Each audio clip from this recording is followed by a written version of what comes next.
Good afternoon.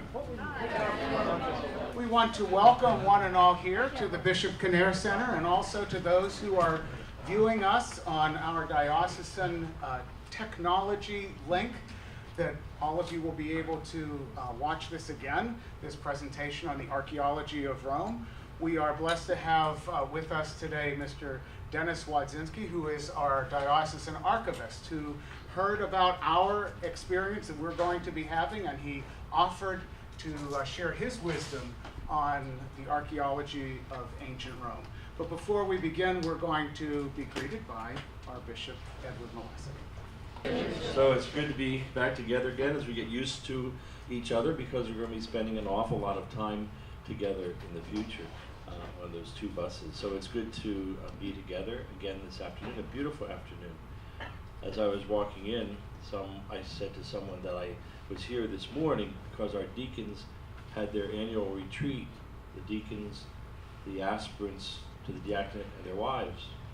And someone said, was Deacon Dan here? And I said, oh yeah, Deacon Dan served at the Mass this morning.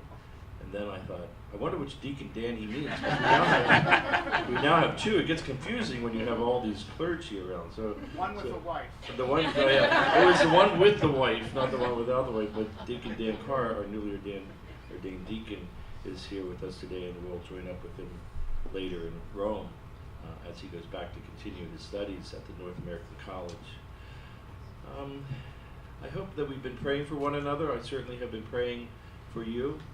And I think that's an important part of preparation for a pilgrimage, to set ourselves in a spiritual framework as we begin to make this pilgrimage to some very holy sites that are important to the history of the church, the early history of the church, where Peter and Paul were martyred, and their martyrdom became the seed of the faith throughout the world.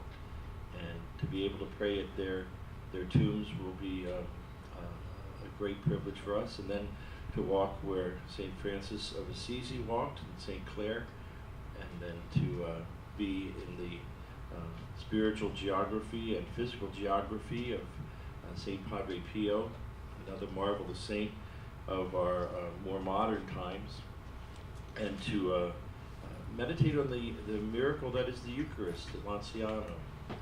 So we're going together as a group, as a church. We're gathering as a church. Where two or three are gathered, the Lord is present among us. And so we have to be very conscious, I believe, that we're drawing together. The Spirit has gathered us, the Spirit invited us, and we've said yes to it, to take this spiritual journey to a place that's both beautiful and very grace-filled.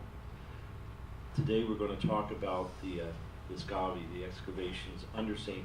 Peter's Basilica, and I've had the honor of being on two tours under under the altar of St. Peter's, and I'm going to let Dennis talk to you more about that. But certainly, this is one of the most sought-after tours in the Vatican, and oftentimes very difficult to get tickets. That we've been able to get this number is certainly almost miraculous. So anyway, enjoy today's talk, enjoy what you'll learn. It'll make it easier for you to understand what's happening, what happened there as you go through it, and not be confused. So thank you again for being here. As this is the celebration of the Feast of the Transfiguration of the Lord, it is good that we are here. And we've heard those words before echoed, and it is indeed as a pilgrim people that we travel together. And so I'd like to begin this time together with our diocesan pilgrim prayer. And we begin in the name of the Father, and of the Son, and of the Holy Spirit. Amen. Together we pray. Good and gracious God, under your providential care, you led a wandering people into a promised land. By a star you guided Magi to discover a newborn Savior and King. And through the Holy Spirit, you inspired the hearts of the disciples on the road to Emmaus to share the wondrous news of the Lord's resurrection. Give an enhanced faith and hope and love to those who seek you on pilgrimages to churches and shrines made holy by your living presence and by the work of many, to build up your church and to spread the gospel.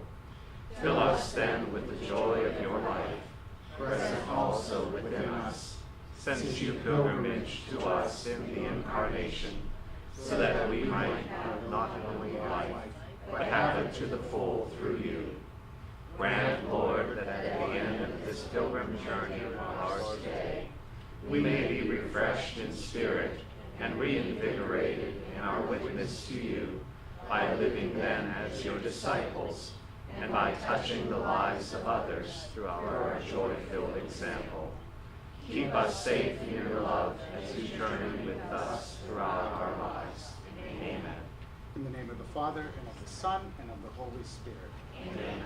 It is with great enthusiasm that we welcome Mr. Dennis Wodzinski, who is our diocesan archivist and also the director of our Diocesan Heritage Center. He is here to share his wisdom with us, and so we greet him with a round of applause. Thank you, Father Willie. Good afternoon. My name is Dennis Wodzinski. As Father Willie just mentioned, I'm the diocesan archivist and also the curator of the Diocesan Heritage Center, and it's a true honor to be with you today. I have to admit, at first glance, with this great lamp and this microphone on my mouth, be patient with me. I think this is all new for all of us today. But I just want to ask before we start, amongst this crowd, who among you, this will be your first time to Rome or Italy? Outstanding. In many ways, I envy you, because the trip that you're going to go on is going to be life transformative. You will go to Rome, you'll learn perhaps a new way of living, of enjoying life, of seeing the faith firsthand. You're going to be worshiping at the tomb of St. Peter, the man who saw the resurrected Christ. You're going to just have a great appreciation for the faith. And like I mentioned, you're going to be going up to the tomb of St. Peter, and that's really going to hit home to you when you're there. You read of these men and women in the books in the Bible, but now you will be within their atmosphere, their setting. Also, you'll encounter the tomb of St. Paul, the man who was blinded on the road to Damascus, who met his fate in a similar way in Rome with St. Peter. You're going to worship at the tomb at the Basilica of St. Paul outside the walls. Similarly, we look at a listing of the parishes of our diocese, a small listing. And at first glance, these are names you see every day. But on further glance, these are some of the saints that are buried in Rome itself. So once titles on our churches now become human beings who lived the faith and often died for the faith. So you'll encounter men like Saint Sebastian, Saint Sylvester, even off of this list, Saint Ignatius of Loyola, Saint John Paul II, Saint John the 23rd, Saint Aloysius Gonzaga. You'll go to Assisi and see the tomb of Saint Francis of Assisi. You'll see the tomb of Saint Clare. And speaking of Franciscans, you don't often hear, but Francis worked in fast food prior to his job, public ministry. He was actually quite an excellent friar, but that joke did not get set up as I wanted to. So let's move on. Nerves were too strong. But we go to Rome, and we're doing this. Father Willie and I talked about this. The idea is to have your mindset set before you're there. We don't want you just holding up the iPhone and looking Rome through that window. We want you to understand what you're going to go through when you're there. So that's the idea. Set the foundation. We'll talk about some general topics, but we'll get you ready.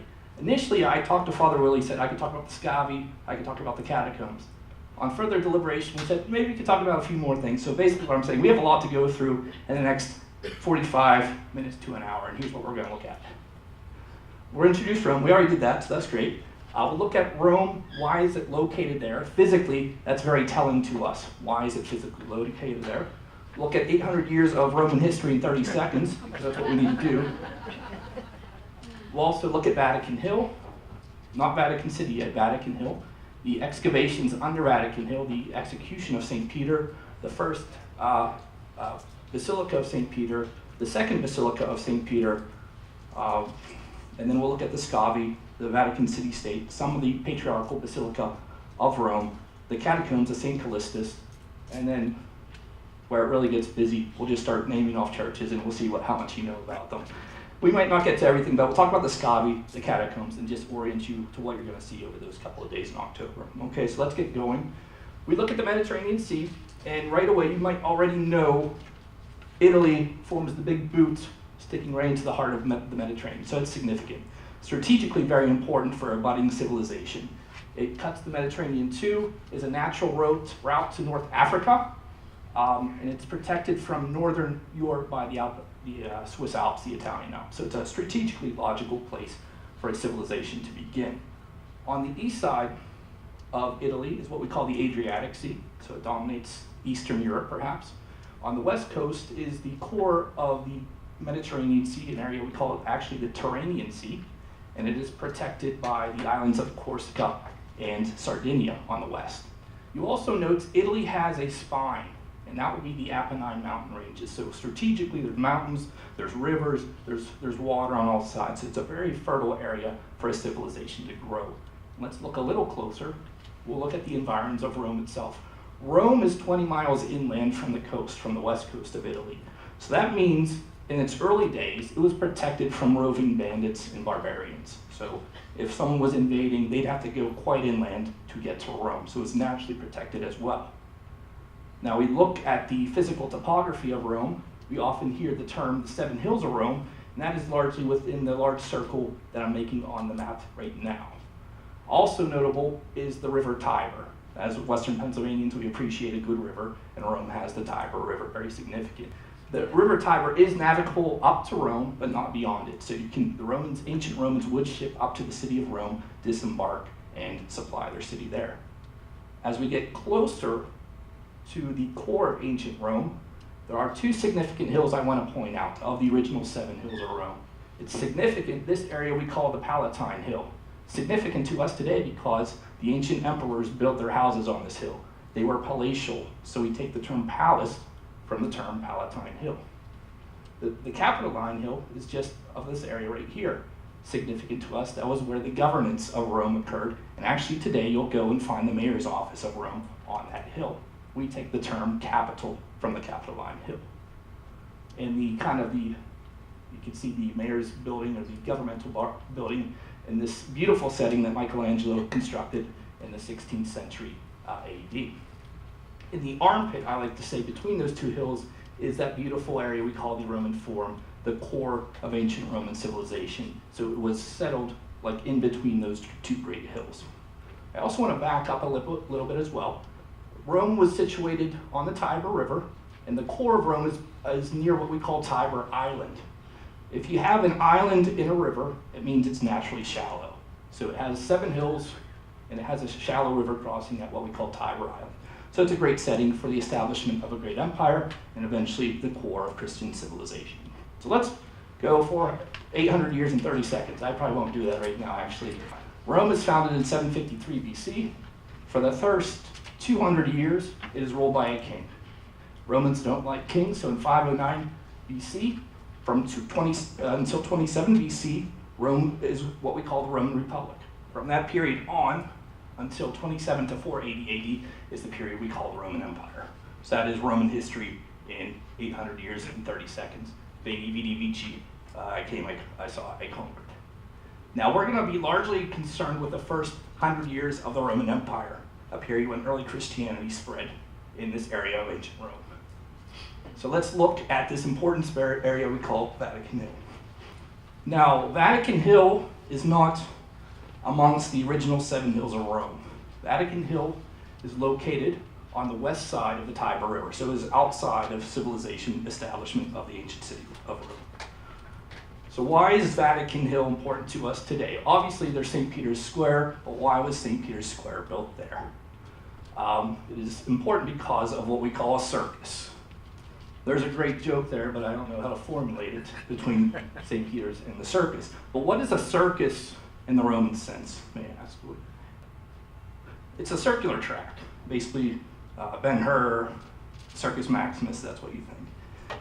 So a circus is a place for Roman sport and spectacle, largely a chariot race.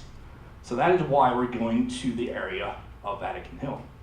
In the 1st century AD, the Emperor Caligula built this circus, which actually is called the Circus of Nero.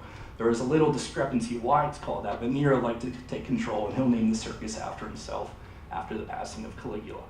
So in 64 AD, when Christianity is spreading to Rome itself, and St. Peter is in Rome, he is charged with, in effect, treason. Why, in a nutshell, was Christianity and the empire at odds with one another? Is there any idea? This could be a class in itself. The Romans actually were quite tolerant of religion, but the problem is Rome expands into Egypt.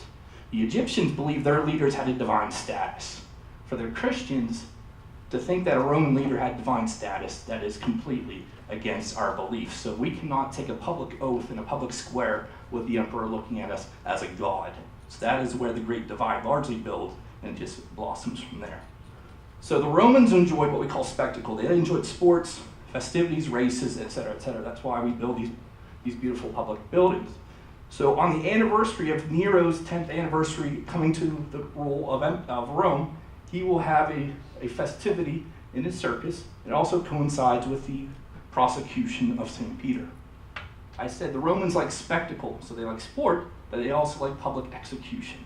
And they will execute St. Peter, what we believe, on what is called the spina of the Circus of Nero. Now what's significant is this mausoleum, or this necropolis, close by.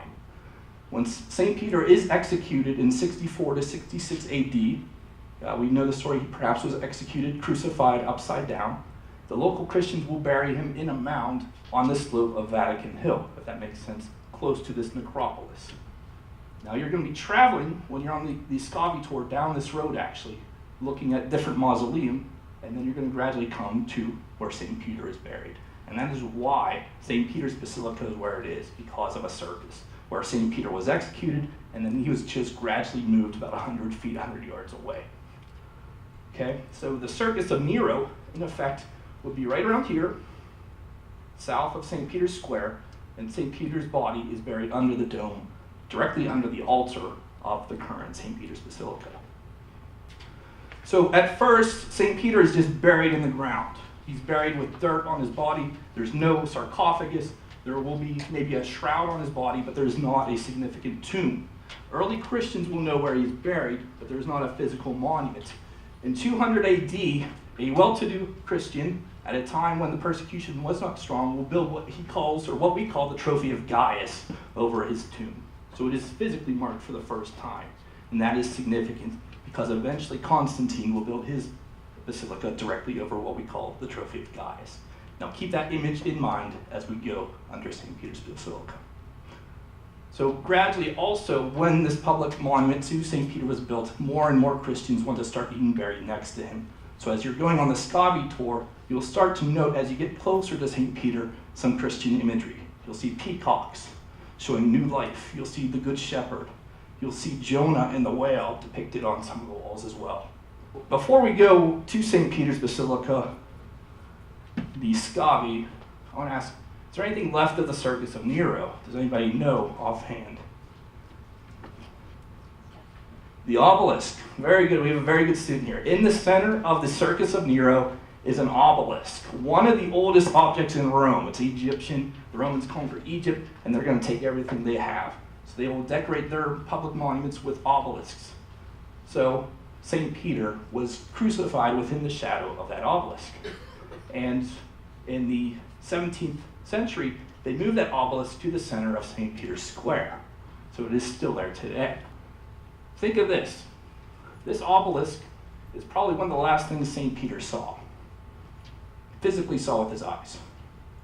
When we elect a new pope, Karol Wojtyła, Cardinal Joseph Ratzinger, Jorge Bergoglio, before they step out onto that loggia, before they see the tens of thousands of people out there, one of the first things he sees is that obelisk, one of the last things that St. Peter actually saw.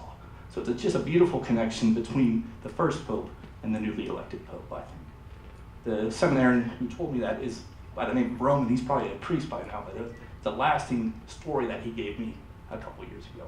So an important event occurs in 312 AD. It's in an area just outside of Rome. You can take a trip there if you want, if you like old bridges. There's a battle at the place called the Milvian Bridge, where the forces of a Constantine, who accepts Christianity, defeats a local force under a gentleman by the name of Maxentius. If you read the dramatic story, Constantine throws Maxentius over the bridge and into the river. That's probably not what happened, but they fight right outside of Rome. Significant because Christianity is accepted into the empire for the first time. So with that, the popes will work in tandem with Constantine. They'll want to embellish these relics, these locations of these early saints, St. Peter's tomb being one of them. So in the 320s, from roughly 320 to 326 AD, the first basilica of St. Peter's is built. And it's directly over that old trophy of Gaius, if that makes sense. So directly over the tomb of St. Peter, the first structure that we call St. Peter's Basilica is built. Okay? There are a few images of the original St. Peter's Basilica. As you're going through the Vatican museums, you'll go through what we call the rooms of Raphael. And he painted a picture of what is called the fire in the Borgo. And in the background is the Pope looking out of the windows of the original St. Peter's Square. So there are some vestiges, but there's not too much left of the imagery of the original St. Peter's Square. Now this is a significant sidebar. Roman temple versus Christian basilica. Romans worshipped with gods. The temple was in effect the domain of the god and the priesthood. Worship took place outside, on an altar outside. Why? Because you're sacrificing animals. It's a messy deal for the Romans and their beliefs. So when the Christian community is accepted, they adopt what is a structure called the basilica. That is also a Roman structure, but it was largely for public gathering, for civic courts, for business.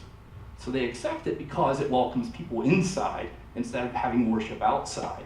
But we have the sacrifice outside to the god on an altar outside, and now we go inside, and the sacrifice that occurs there is a complete shift in belief, and quite beautiful, really, if you think about it.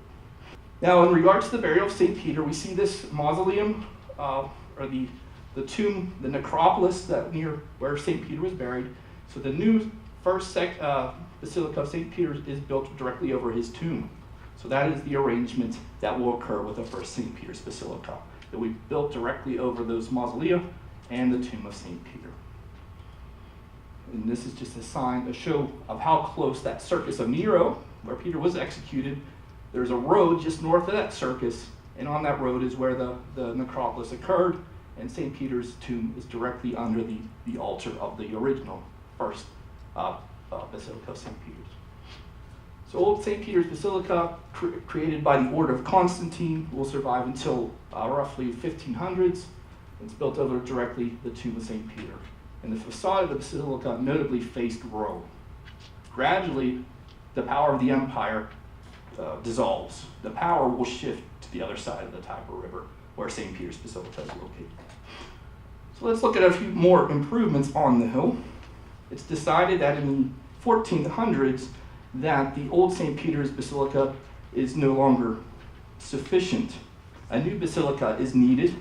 It will be begun by the Pope Nicholas V in the 1400s, but construction only really takes hold in 1506. It will proceed all the way until 1626. And that is the present basilica that we see. And we associate this construction with generations of builders and generations of architects. But the prominent guys that you'll see, you'll physically see their monuments, are works by Donato Bramante. He's the first architect of this massive project. So he gets the great nickname Bramante Ruinante. He's the one who destroys the original St. Peter's Basilica. So that's his legacy. We look at Raphael, a young upstart in many ways, who will be kind of Michelangelo's rival, a gentleman by the name of Carlo Maderno, and also another gentleman by the name of John Lorenzo Bernini. These are the main guys that you'll see when we look at St. Peter's Basilica. The work that they produced in the mid-1600s is what we see today. What was originally supposed to be a Greek cross basilica, now transformed into what we call a Latin cross basilica with a longer aisle up front, also extending into the area we know as St. Peter's Square. Okay, so the gentleman by the name of Donato Bramante designs the original conception of St. Peter's Basilica. The subsequent architects largely maintain his vision. The idea, though, that he wanted a Greek cross is dropped. It will become a Latin cross, if that still makes sense to you. So it becomes a Latin cross. The gentleman by the name of Raphael largely deals with painting. As I mentioned, there's what we call the Raphael rooms in the Vatican museums. He was painting the Apostolic Palace, the rooms of the popes. but now we use that as the Vatican Museum. We also look at the gentleman by the name of Michelangelo. As a young man, 24 years old in the early 1500s, he creates the beautiful Pietà. We know him as a great sculptor, but we often forget that because he's known as a great painter as well. He will be brought back and back into the fold of the construction at St. Peter's. He will be brought into the painting of the Sistine Chapel. And his last work at St. Peter's will be the establishment of that beautiful dome. That's largely the design of Michelangelo. The next gentleman we look at is Carlo Maderno. There's some debate of what he did. He's largely responsible for the front facade. Now, if you're standing in front of St. Peter's Square, he really cuts off the view of Michelangelo's dome. So either you like the facade or you really hate it because it takes away from the view of Michelangelo's dome. And the gentleman by the name Gian Lorenzo Bernini, he builds the beautiful baldacchino over the altar. He builds the beautiful arrangement outside of St. Peter's Piazza, the square at St. Peter's, and does a few other adornments as well. So those are the main guys. I say read up on them, definitely Bernini, perhaps some Michelangelo, and that will serve you well as you go to Rome itself. So the result in the 1600s, they constructed the largest church in Christendom. And that will be reiterated to you by the fact that as you go down the main aisle of St. Peter's Square, we will list the other 31 largest churches in Christendom, or in Catholicism, but they don't match up to the length and breadth of St. Peter's Basilica. Okay, it's just so massive structure. We see down here St. Peter's, or Basilica of St. Paul outside the walls, a nearby basilica. Doesn't match up to the great size. We even have a few American chapel or cathedrals. St. Patrick's in New York does not match up. So keep your eyes down as you're looking up. You'll miss something if you're not observant, but you'll notice that they list all the basilica that almost rival it. But the result is a beautiful conglomeration of art and faith. And this is looking down the central aisle of St. Peter's Basilica. On the right, as you enter St. Peter's Basilica, is the Pietà, that work of the young 24-year-old Michelangelo. It's one of the, perhaps his most well-known work as sculpture, perhaps. But we notice it's a little frustrating because in 1972, a gentleman attacked the statue of the Pietà with a hammer and broke the nose of Mary. So now she is entirely behind bulletproof glass. So you lose a little bit of that effect, but it's still a beautiful place as you enter St. Peter's on the right side. Also, as you proceed down the aisle of St. Peter's Square, you will notice the significant founding members of different religious orders. So on the left, you'll see St. Ignatius of Loyola, you'll see St. Vincent de Paul, and you'll see a few other saints as you proceed as well. Notable popes are also buried here, and the most dramatic of those is John the 23rd. He is buried on the main level, and he is quite exposed to the eye, so don't be caught off if you see the Pope residing or relaxing in that altar. Pope John Paul II is also on the floor of St. Peter's Basilica. Gregory the Great is also, so you're surrounded by saints as you advance through St. Peter's Basilica.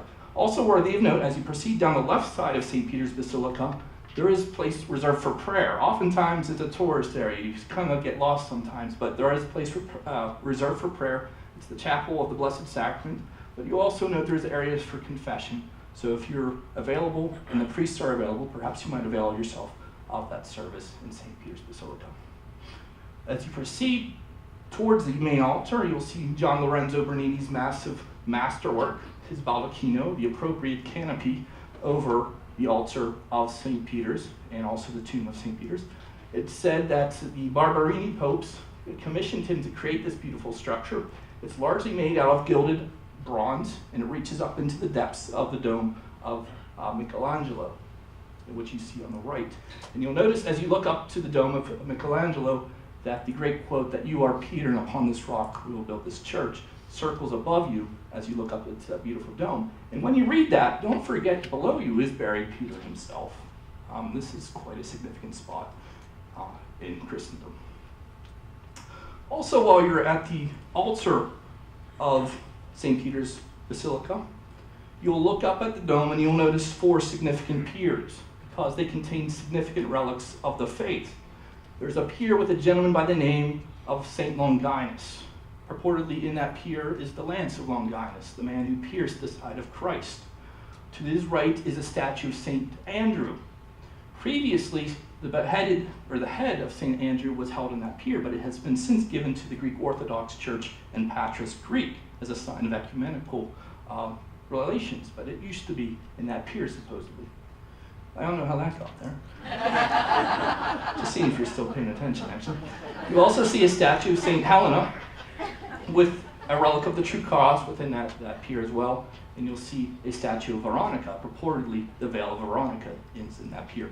I believe the tradition is on Palm Sunday that these relics are exposed, but otherwise you'll have to imagine that there are these beautiful piers under the dome of St. Peter's. Beyond the main altar, on the back wall, in effect, is another beautiful arrangement by John Lorenzo Bernini. It's, in effect, the entombment of the chair of St. Peter. Purportedly, within that gilded arrangement is one of the chairs of St. Peter, in effect, his episcopal chair. So it's in that beautiful arrangement, surrounded by several of the church fathers, and building up into that well-known stained glass window. I'm sure you've seen that window in several of your texts as you've read up on Rome. So Michelangelo's dome can be appreciated from a distance. But as I mentioned, the gentleman by the name of Moderno kind of blocks the view. So you kind of lose it as you're close to St. Peter's Square. Once you're farther away, you can get a sense of the size and eminence of Michelangelo's great endeavor that he saw towards the end of his life. He died 80 years old, still working on the works at St. Peter's Basilica. So he was always and somehow working there. We don't want to skip over, again, another work of John Lorenzo Bernini. We look at St. Peter's Piazza, in effect the square. It's a beautiful colonnaded structure, which in effect welcomes you into the entrance of the church itself. It was one of the last things added to St. Peter's Basilica in the mid-1600s. It's surrounds the obelisk at the center that St. Peter saw. Also, it's just a beautiful place to be at night when you can't enter the basilica itself. Now, Bernini, you can see that there are several rows of columns. He made an illusion that if you stand in two places within the square itself, those columns all line up, so it looks like there's just one row of columns. So it's kind of a unique illusion when you're there right in place as well. Also worthy of note, in 1981, this was the site of the assassination attempt on St. John Paul II's life. So there is a marker at the place where the assassination attempt was made. And you also note, if you go there, on one of the walls of the Apostolic Palace, he asked that an image of Mary be placed on the wall, ever believing that the intercession of Mary preserved him that day. So it's another addition in mosaic to St. Peter's Square that's very important to notice. So that's all good, but St. Peter's Basilica does not have cathedral status. That's often lost on us. It's not the most important church in Rome. St. John Lateran is. St. John Lateran has a feast day. Also, nor is it considered the mother church of the Catholic faith. That again goes to St. John Lateran. So let's look at a few of these little churches in a minute after I look at the Scavi. I didn't read the script. The intern worked and he put the Elvis photo in there and everything. As Bishop Malesic was mentioning, you have the great honor of being present in what we call the Scavi. Scavi, generally speaking, interpreted as the excavation. So you're going to be going under St. Peter's Square along that road that those mausoleums were built that led to the tomb of St. Peter. So was St. Peter really buried under St. Peter's Basilica? We honestly weren't fully sure, really, in the 1940s. They told a grouping of Vatican archaeologists during World War II to look at it. Let's make sure, purportedly, that St. Peter is still there. So in the 1940s, an excavation was undertaken and removed some of the debris of the mausolea under St. Peter's Basilica. So the excavations that they uncovered revealed a necropolis under St. Peter's Basilica, some pagan, and eventually some Christian as you advance towards the altar at St. Peter's Basilica. So you see quite a different collection of imagery. You'll see sun gods in some mausolea, but then you're gradually starting to see revelations about Christian faith and imagery as well. So what you're going to generally do, you're going to enter to the left of St. Peter's Basilica. The excavation office is an entrance around here. You're going to just gradually walk down this road. This actually was a road in Roman times. There is a roof over you, but recall that was open to the sky. This was a road of mausolea and burials of ancient Romans. That roof above you actually is the floor of St. Peter's Basilica. And you'll also note, I mentioned this is built on the slope of Vatican Hill. Vatican Hill is indiscernible outside today, but as you're on the Scavi, you'll be gradually walking uphill to the point of where St. Peter is buried. So just keep that in mind, that this would be exposed to the sky, and it's just St. Peter's Basilica on top of you. Now, at the point, you're still seeing a lot of pagan burials, but right when you get to burial M, you're going to start to see a lot of Christian imagery. That's the only fully Christian burial under St. Peter's Square, or Basilica, other than St. Peter himself. The entire family in that mausoleum is believed to have been Christian. There's images of Jonah and the whale, there's imagery of the Good Shepherd, and there's other imagery that builds upon that faith tradition. This is just another cutaway vision of what we're going to be doing. We're going to be going under the Scavi tour, gradually going uphill to what we believe to be the altarpiece or the burial place of St. Peter himself, directly under Bernini's Baldacchino. Now, a significant thing you'll see, you might not notice right away. You have to look back at your books. I didn't notice it when I was there, but you're going to see a column in one of the walls. And that column is one of these columns to the Trophy of Gaius. And that is the trophy that was built in 200 AD over the bones of St. Peter. So you're going to see that. You'll probably turn a corner. You'll see some inscription, hero symbols, references to Peter in Greek, that Peter is here. And you're going to turn behind the Trophy of Gaius into this niche right here. And that is where the bones of St. Peter will be. Now, Vatican archaeologists found that the bones they believe to be St. Peter's were covered in dirt. And that goes along the idea that he was originally entombed in the soil itself. When the Trophy of Gaius was constructed, his body was exhumed and placed within a niche within this Trophy of Gaius. And so that's largely what you're going to be seeing today, where the bones are of St. Peter. Now, drama is lost a bit. I'll admit, you're not going to see a body of St. Peter. You're going to see his bones largely encased in some sort of protective material. There's 9 cases on display when you go around the corner behind the Trophy of Gaius. There's probably 19 in total. But you will see the bones of St. Peter, but not arrayed as a large skeleton right out in front of you. So just keep that in mind. But it is the bones of St. Peter, the vicar of Christ on earth, and who the rock upon was built upon. So, very important area of ancient Rome. Let's talk a little bit about Vatican City, very briefly. Vatican City State refers to the governmental organization that was built in 1929. It does not refer to the ecclesial authority of the church. The term the Holy See, in effect, refers to the ecclesial authority of the church, the Pope. Vatican City is a political term. Just keep that in mind. And it was established in 1929 at what we call the Lateran Treaty. Brief history lesson. 1870, up until 1870, the popes ruled a temporal empire, in effect, or temporal piece of property called the Papal States. 1870, Italy is united as one country. Italy's younger than us, in effect, as a united country. So in 1870, Italy is united under the rule of an Italian government. That's a problem for the Pope. He's going to be stuck in St. Peter's Basilica. He won't leave St. Peter's Basilica until 1929, because the government of Italy will restrict his movements and his influence. So what occurs in 1929? There is an agreement at the Lateran Palace, next to St. John Lateran, that we will establish the state that we know as our Vatican City State. Why is that logical? Because prior to this, the government of Italy was in effect more important than the Pope himself. They could tell him what to do, but now after 1929, they have their own country from which the Pope can issue his decrees, even if he wants to decree against the state of Italy. Now, so Vatican City will be is the smallest country in the world at 110 acres.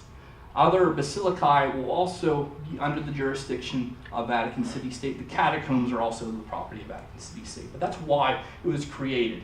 It is the smallest country in the world, as I mentioned, largely extends from the piazza around a fortified wall to the north where the Vatican museums are today. Worthy of note, the Apostolic Palace is here. Pope Francis lives in the Domus Santa Marta to the south of St. Peter's. If you look really close, you can see where Pope Emeritus Benedict XVI is living as well. a structure called the Congregation for the Doctrine of the Faith. It's located just to the south of St. Peter's. That is where the great decrees on the faith are issued from. Pope Paul VI Audience Hall is located here. That's where you have your general audiences with the Pope. And there's also another small structure you really can't see here. It's called the Chapel of the Holy Spirit. It was created by a Pittsburgher by the name of Louis Astorino within the last 10 or 15 years. But a Pittsburgher, built a chapel within Vatican City State as well. You'll also note that the Papal Vatican Swiss Guard live here. Just some other fun things you can read up on Vatican City State as you go towards your trip to Rome. As mentioned, it's the smallest country in the world, has its own radio station, as you might know, TV station, has its own post office. So go to Vatican City, buy some stamps with your 20-euro note. They've experienced it, so don't be embarrassed paying a lot of money for a little stamp. They've done it all the time. And mail us a postcard back here in Greensburg.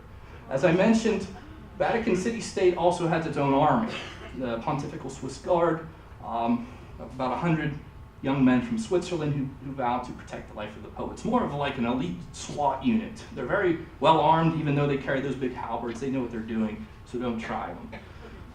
Vatican City also has a police force and its own fire department. If things get hairy, they also work in tandem with the Italian government as well. So it's not a necessary cutoff, but you are entering a new country when you go into Vatican City State. Just to point out in regards to the Swiss Guard largely protect entrances to Vatican City State, but as you will be going onto the Scavi tour, probably through this gate here, they usually post here. So if you want a good photo with the Swiss Guard, you can probably get a good photo of him just to the south and east of the Basilica itself. They're there. They say, give me a couple feet. You won't be able to hug them, but you might get a good photo down right around here. Okay, I just want to point out, here's St. Peter's Basilica. Here's the Michelangelo Hotel where you guys will be living while you're in Rome.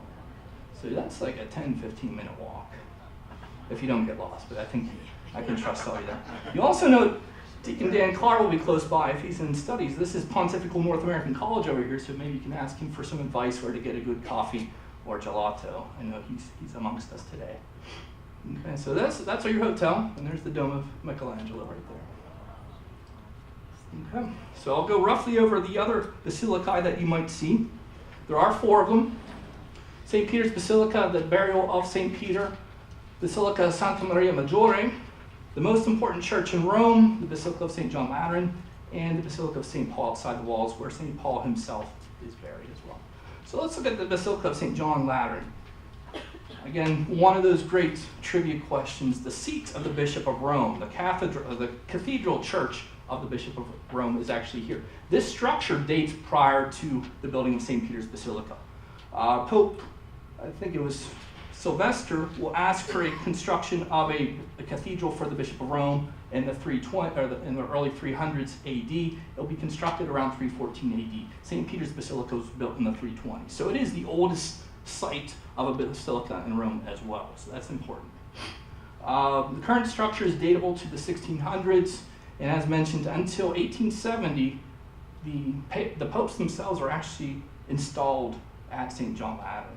So it was kind of that shift in governance that forced the popes back to Vatican City. So St. John Lateran was very important even to the papal succession as well.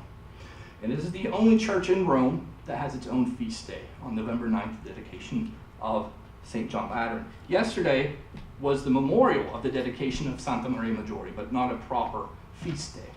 Okay, so this is the outside structure. I'll honestly admit, St. John Lateran and Santa Maria Maggiore, a year after you go there, they'll blend a lot together, the interior at least to me. There's St. Peter's and St. Paul outside the walls kind of stick out to me. But this is the most important church in Catholicism, St. John Lateran.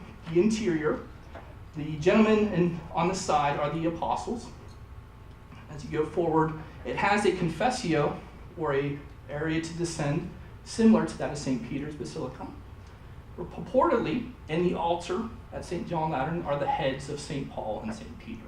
Again, the idea of the important basilica in Rome. What's unique also is the altar itself is built over several altars that have been utilized over the year. I always like to point that out. But the altars were used by Gregor the Great, It encloses a wooden altar that purportedly the early popes also used. So that's why this altar is extremely important. Perhaps Peter also using a portion of something within that altar. Okay, so it's the most important church in Christendom. Let's look now at the Basilica of Santa Maria Maggiore. St. Mary Major, most important Marian structure in Rome itself.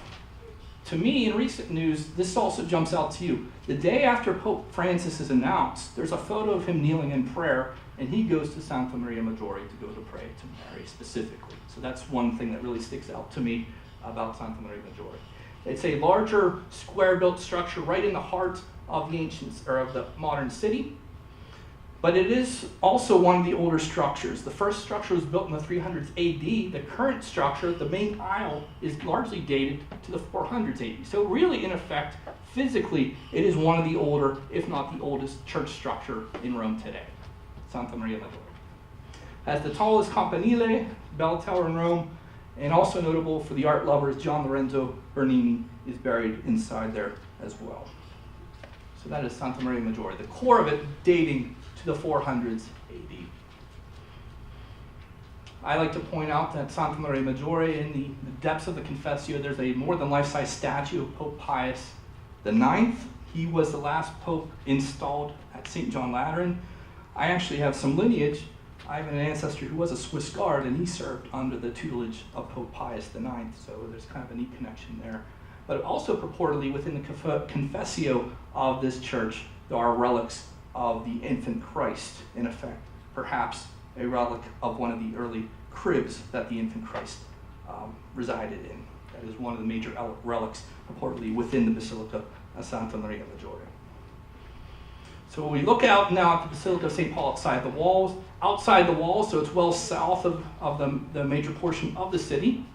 To me, this is my favorite basilica outside of St. Peter's. There's a little calmer nature to it. It's not in the hustle and bustle of the city, and it really looks old. It looks like a basilica from the 300s.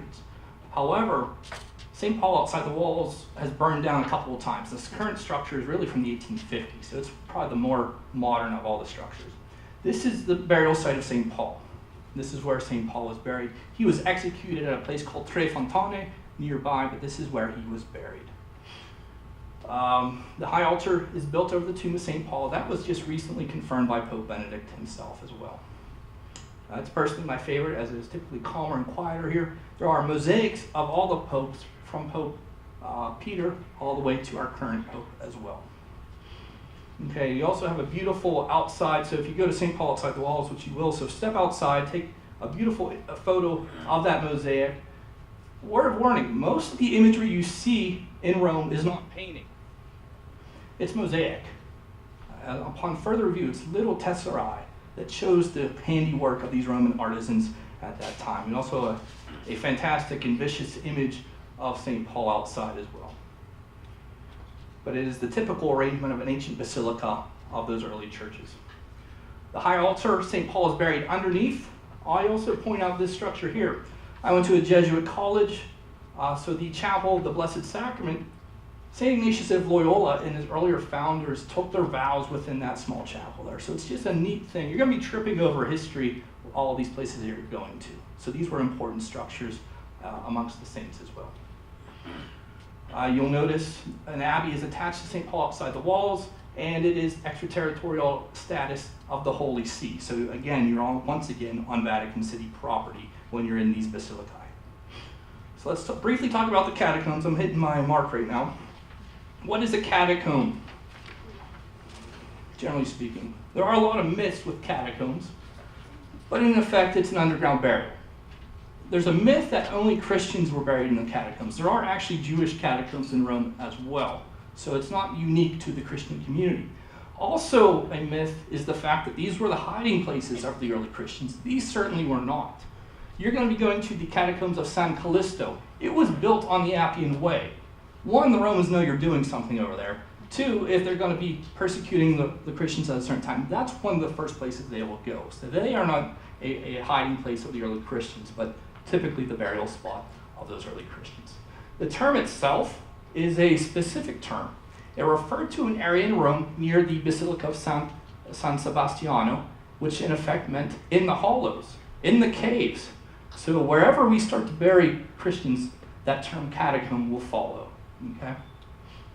So let's look at the catacombs of San Callistus, the oldest catacomb system in Rome. It houses many of the early popes of Rome as well. And you'll notice it's a hodgepodge of galleys and underground passages. There are roughly 5 layers of burial in the tombs at San Callistus. You will only probably go down 2. As in all the catacombs of Rome, they're still under excavation. They're still doing work down there. So it's still being developed. Catacombs of San Callistus, the oldest in the Christian city. You'll see imagery of the early Christian community, the Good Shepherd, a Eucharistic sacrifice. As mentioned, it was first excavated in the 1800s, and there are 5 layers of burial there as well. The burials of the early popes occur here, and also the original tomb of St. Cecilia. The martyr St. Cecilia was located here.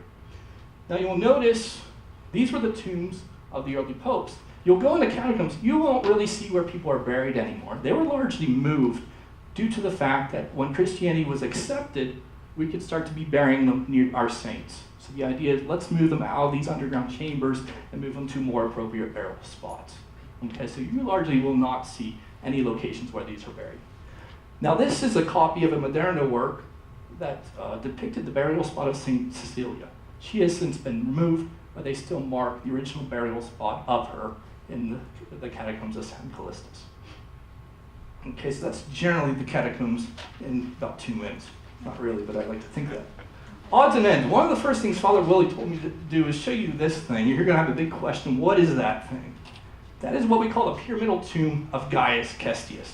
It has nothing to do with a Christian pilgrimage. It is just the eccentric tomb of a Roman who was buried in the 1st century BC. Egypt was in vogue at the time, so if you had a lot of money, you're going to build a pyramid over your tomb. That's the only reason why it's there.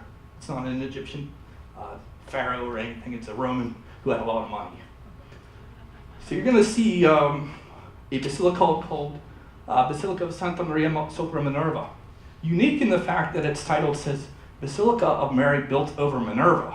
So originally this was a site of a pagan tomb, now built over with a dedication to Mary herself. This is a Dominican established basilica. Within you'll see the tomb of St. Catherine of Siena. So it's significant in that regard. Also there's a unique statue outside. It is a John Luigi Bernini work. Again, we start to see him a lot throughout the city. There's a lot of mythology with this, and you don't really know what to believe. But the idea is that the image of an elephant carrying an obelisk was kind of a folklore myth at that time. So there was some logic to it, but some will also say that Bernini was running afoul of some of the Dominicans at the time as well. And you'll notice next to the Dominican Basilica, there are some offices of a significant Dominican cardinal. And the idea is that Bernini also built this with the rear of the elephant facing his office window. There's some or very little truth to that, but it's a good story. You might hear a few variations of that as well, but it's a unique monument to John Lorenzo Bernini. North of town is a beautiful piazza called the Piazza del Popolo, and I ask all of you to go there if you have some time. It's just a beautiful setting. It's a beautiful place to take your evening stroll. But we also point out this structure. This is Santa Maria del Popolo, Santa Maria of the people. It's significant because actually a gentleman by the name of Martin Luther was an Augustinian monk. He actually lived there for a while, this being the 500th anniversary of the Reformation, but also worthy of look because of what's inside. The 2 great Caravaggio works, the Conversion of St. Paul on the way to Damascus, is in one of the chapels in this beautiful chapel. On the left side is also Caravaggio's Crucifixion of Peter. And furthermore, we don't have to go to Blessed Sacrament Cathedral anymore. We can go to this chapel to see Carracci's Assumption of Mary, which is on one of the sides of our beautiful cathedral here in Greensburg. So just in this one spot, the art history is overwhelming. My wife and I, we went here a couple years ago. Let's go inside. It's all under restoration. You can see it. I was trying to explain to her what it is, but she saw the dismay on my face. You also see Pantheon, one of the older Roman temples still intact, now a Christian or a Catholic church called Church of St. Mary and the Martyrs. It is one of the sites of the Latin Mass within Rome, so you'll see the Latin Mass arrangement there in Pantheon. What's also unique on the feast of the Pentecost, the Roman firefighters climbed to the roof of the Pantheon and dropped rose petals down from the sky, so it creates a beautiful effect. Look that up on the internet or on YouTube, Pentecost at the Pantheon. Also worthy of note, the Church of the Jesu. Again, I'm a Jesuit taught student.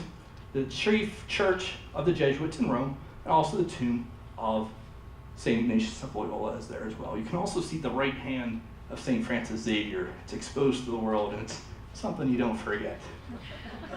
Another place worthy of a good walk is Piazza Navona. I envy everybody who will be walking for the first time into Piazza Navona. It's just one of the core places of the city of Rome. If you look from the sky, Piazza Navona actually is built on the ruins of a Roman stadium. So it actually is archaeologically built on the ruins of an athletic complex. And the housing, the building, the Church of St. Agnes are built right on the stands of where that basilica or that stadium used to be. So it's just a beautiful setting. Buy a piece of art, get some gelato, walk around Piazza Navona. Okay. Spanish Steps, the water's good, trust my wife. It's just a beautiful place, again, a beautiful setting, taking its name from the Spanish embassy that is close by. Again, one of the beautiful arrangements in Rome, one of the more posher neighborhoods of Rome, worthy of a look. Speaking of tourist areas, we go to Trevi Fountain. One of the newer things in Rome, actually, it's only about 250 years old, actually, but really gained fame from references to movies. It's a beautiful site that, beware, a lot of people like to go to the Trevi Fountain as well. And I say, don't trust anybody with a photograph of you. They'll ask for a photograph, and then they'll ask for $10 right after they take it of you. So be wary of people taking photographs of you at the Trevi Fountain. Just a fun place to go. This is largely where we believe Julius Caesar was assassinated, but it's also one of the larger cat sanctuaries in the ancient world. So the cats rule the world, especially in the eyes of my wife. You can go pet a cat and learn about the assassination of Julius Caesar. Also, I encourage everybody to enjoy the nature of a good walk. It's a Roman rite of passage, an Italian rite of passage, the evening stroll, la passeggiata. I don't say it properly, but it's the little walk that occurs from 5 to 8 p.m. After people are done working, they gossip, they get dressed up, and talk about and look at everybody as they walk by them. So I encourage you to take in that feature at the Spanish Steps, Piazza di Navona, Via del Corso, which is a road that is blocked off largely for this event. The Campo dei Fiori in St. Peter's Square is a place you can end.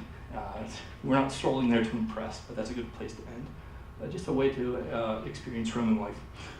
The burial of Rome. The empire falls apart roughly in 480 AD.